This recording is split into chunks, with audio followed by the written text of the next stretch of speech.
혹시 거대한 빌딩이 단 하나의 주춧돌 위에 서 있다고 하면 어떠세요? 좀 믿기 힘든가요? 그런데 기독교 신앙에는요, 바로 그런 역할을 하는 정말 강력한 문장 하나가 있습니다. 오늘 바로 이 문장 속에 숨겨진 이야기를 한번 제대로 파헤쳐 보려고 합니다. 네, 바로 이겁니다. 오직 의인은 믿음으로 말미암아 살리라. 그냥 보면 평범한 문장 같잖아요. 하지만 이게 사실은 신앙의 모든 비밀을 푸는 마스터키 같은 거예요. 왜냐하면요, 이 문장이 마치 이거 진짜 중요하니까 잊지 마 하는 것처럼 성경의 여러 핵심적인 부분에서 계속해서 반복되거든요. 신학에서는 이런 반복 절대 그냥 넘어가지 않죠.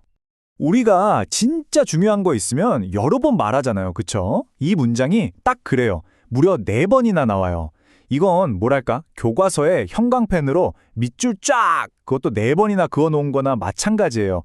이건 정말 중요한 거야! 라고 외치고 있는 거죠. 그래서 오늘은 이 믿음이라는 게 도대체 뭔지 5단계로 나눠서 한번 제대로 따라가 보려고 합니다. 먼저 믿음의 기초가 뭔지 보고 이게 어떤 엄청난 영향을 미치는지 살펴볼 거예요. 그리고 나면 그럼 이 대단한 믿음은 어디서 오는 거지? 하는 근본적인 질문에도 답을 찾아볼 거고요. 마지막으로 이 믿음을 어떻게 키우고 또 우리 삶 속에서 어떻게 살아낼 수 있는지까지 같이 한번 쭉 가보시죠. 자, 그럼 첫 번째 단계부터 시작해 볼까요? 바로 믿음의 기초입니다. 여러분, 어떤 건물이든 제일 중요한 게 뭐겠어요? 당연히 기초공사잖아요. 신앙이라는 이 거대한 건물에서 믿음이 왜 가장 단단하게 놓여야 하는 주춧돌인지 그 이유부터 한번 알아보겠습니다. 이 자료를 보면요, 믿음은 그냥 여러 좋은 것들 중 하나, 이런 게 아니에요. 이렇게 한번 생각해 볼까요? 문이 엄청나게 많은 거대한 궁전이 있는데 딱 하나의 열쇠로 모든 문을 다 열 수 있다면요? 바로 믿음이 그런 마스터키 역할을 한다는 겁니다. 용서, 구원, 평화, 이 모든 것의 문을 여는 바로 그 시작점. 그게 바로 믿음이라는 거죠. 좋아요.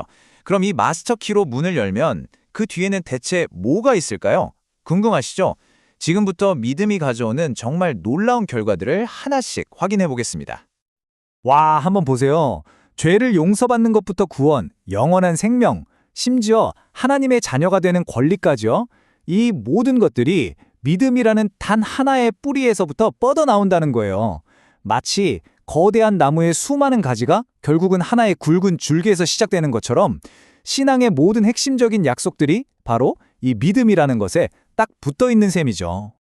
자, 그런데 여기까지 듣고 나면 자연스럽게 이런 궁금증이 생기지 않으세요? 아니, 이렇게 모든 걸 가능하게 하는 엄청난 믿음, 이건 대체 어디서 오는 걸까요? 우리가 막 노력해서 만들어내는 걸까요? 아니면 어딘가 다른 곳에서 오는 걸까요? 바로 이 질문이 신학에서 가장 중요하고도 미스터리한 부분 중 하나입니다. 우리가 보통 믿어야 하는데 하고 결심 같은 걸 하잖아요. 그죠? 근데 정말 믿음이라는 게 우리가 막 의지를 불태우고 노력해서 쥐어짤 수 있는 그런 종류의 감정일까요? 아니면 우리가 생각하는 것과는 전혀 다른 방식으로 우리에게 찾아오는 걸까요?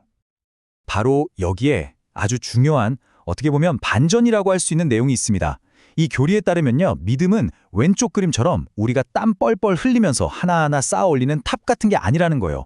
오히려 오른쪽 그림처럼 하늘에서 그냥 툭 하고 내려오는 선물에 가깝다는 거죠. 다시 말해서 우리가 쟁취하는 것이 아니라 그저 받는 것이라는 겁니다. 이 차이가 정말 중요해요. 그리고 이 주장은 그냥 나오는 게 아니라 성경 구절에서 아주 명확하게 뒷받침됩니다. 들어보세요. 이것은 너희에게서 난 것이 아니요 하나님의 선물이라. 와, 이보다 더 명확할 수 있을까요? 믿음의 출처는 우리 자신이 아니라고 하나님으로부터 온 거라고 딱 못을 박는 거죠. 이 선물로서의 믿음을 정말 온몸으로 보여준 사람이 한 명 있습니다. 바로 사도 바울이에요. 원래 이 사람은 기독교인들을 잡으러 다니던 사람이었잖아요. 스스로 믿음을 찾으려고 한 게 아니라 오히려 그 정반대의 길을 맹렬하게 가던 사람이었죠. 그런데 다마스크스로 가던 길에서 그가 겪었던 그 압도적인 빛과 음성, 그 신적인 경험이 그의 의지와는 전혀 상관없이 그를 180도 다른 사람으로 만들어 버렸어요. 이야말로 외부에서 온 믿음이라는 선물이 한 인간을 어떻게 송두리째 바꿀 수 있는지 보여주는 가장 완벽한 예시 아닐까요? 자, 그럼 또 다른 질문이 생기죠. 믿음이 선물이라면 그럼 그냥 받기만 하면 끝인가? 가만히 있으면 되는 건가?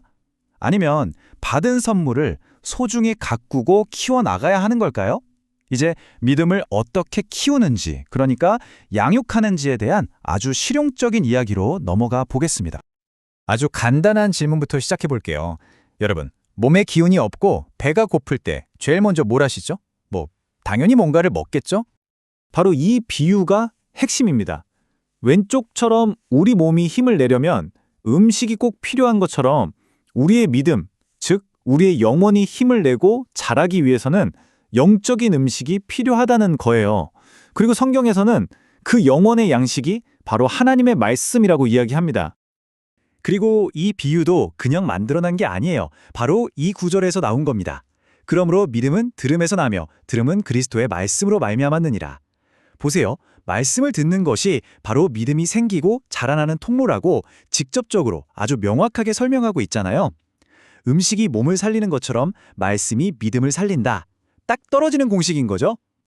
이제 거의 다 왔습니다. 우리가 지금까지 살펴본 조각들을 하나하나 다 모아서 믿음이라는 것의 전체 그림을 한번 완성해 볼 시간입니다. 믿음은요, 어느 한순간의 결심으로 끝나는 게 아니라 시작부터 끝까지 쭉 이어지는 하나의 거대한 여정과도 같아요.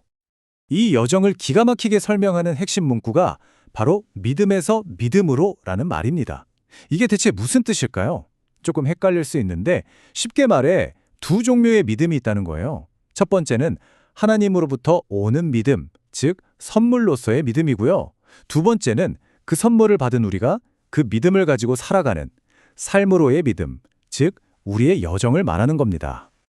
자, 이 그림을 보시면 한눈에 이해가 되실 겁니다. 1단계, 복음을 통해서 하나님으로부터 온 믿음이라는 선물로 시작합니다.